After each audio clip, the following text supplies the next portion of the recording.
Vamos continuar? Agora eu quero conversar um pouquinho com vocês a respeito da deficiência física ou deficiência motora.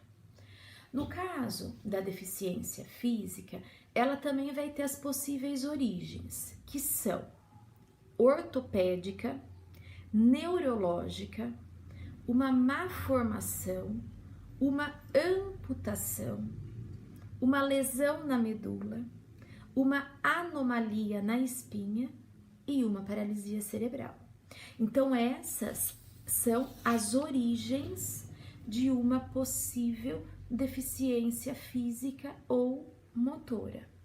Logicamente, aqui é como curiosidade, porque isso não é nosso, não é da educação fazer o melhor esse diagnóstico. Mas essas formas, essas origens de deficiência física estão nos alunos que muitas vezes nós temos nas nossas salas de aula. Então, como deficiência física ou motora, é entendido toda e qualquer alteração ou modificação no corpo humano. Isso que é uma deficiência física. Eu reforço aqui, pessoal, a questão da deficiência física, porque o intelectual dessa pessoa não necessariamente é comprometido. Isso eu gostaria que ficasse bem claro. Mesmo em muitos casos, essa pessoa não ter o movimento dos membros, dos braços para uma escrita, não ter uma fala, não é? Então, às vezes, há essa ausência de fala, de movimento nos membros superiores, que pode trazer o equívoco que essa pessoa não consegue acompanhar uma sala de aula. Puxa vida, ele não fala, ele não lê, ele não escreve. Será? Ele pode ficar numa sala comum? Ele tem como acompanhar? E o trabalho com a deficiência física, ele é maravilhoso, porque aí sim nós percebemos o quanto o intelectual ele é favorecido e ele é permitido de acontecer, de aflorar, de aparecer, se a escola tiver um trabalho pontual com esse aluno. O trabalho com deficiência intelectual é maravilhoso quando você usa de estratégias e de recursos. A comunicação alternativa, que antes era mais difícil da gente ter acesso, mas hoje a comunicação alternativa, ela está em todos os lugares. O que é a comunicação alternativa? É a comunicação alternativa e a tecnologia assistiva. São as formas diferentes de comunicação. Comunicação para quem não tem a comunicação comum. Então, desenhos, imagens, existem logicamente o padrão para tudo isso, não é? Que faz parte do desenho universal, ou seja, imagens, recursos que a gente utiliza que são comuns em todo mundo. Mas há também programas para serem baixados onde nos permite ter essas imagens, criar as pranchas de comunicação, não é? Ter um alfabeto para esse aluno identificar as respostas. Então, vamos supor, um deficiente físico, ele pode estar lá no ensino médio. Se eu sei que ele não tem a deficiência intelectual associada, numa prova, num exercício, eu faço perguntas para ele, eu leio, vamos supor, uma pergunta e dou a alternativa A e B. E uso da comunicação alternativa aí. Aqui é o A, aqui é o B. Qual for a resposta, você me mostra. Será que ele vai direto apontar? Não necessariamente. Às vezes ele vai com muita dificuldade posicionar a mão em cima da resposta. Ou às vezes ele vai direcionar o olhar. caso da deficiência física. E essas formas são recursos de comunicação. Ele não tem a comunicação verbal, não é? Vocês, não sei se vocês prestaram atenção que no início do vídeo eu falei muitas vezes ele não tem a fala, mas não necessariamente a comunicação. Se ele faz uso de uma comunicação alternativa, se ele olha, se na expressão dele eu consigo perceber um desconforto, um incômodo ou uma felicidade, não é? Frente a essas questões colocadas, isso é comunicação. Então, o trabalho com deficiente físico, quando ele não tem o comprometimento intelectual associado, é muito rico. Porque aí sim há descoberta do poder dessa pessoa frente, e esse poder pessoal frente ao que é posto é dado a ele com a nossa ação. Porque se eu deixar uma pessoa que faz uso da cadeira de roda na sala de aula, que não tem os movimentos, no caso, vamos pensar uma pessoa com paralisia cerebral, eu deixo ele lá na sala o tempo inteiro e não tenho esse olhar minucioso para ele, ele vai ficar lá sem ter expressão nenhuma. E daí vai ficar a dúvida, eu sei ou eu não sei o que ele sabe?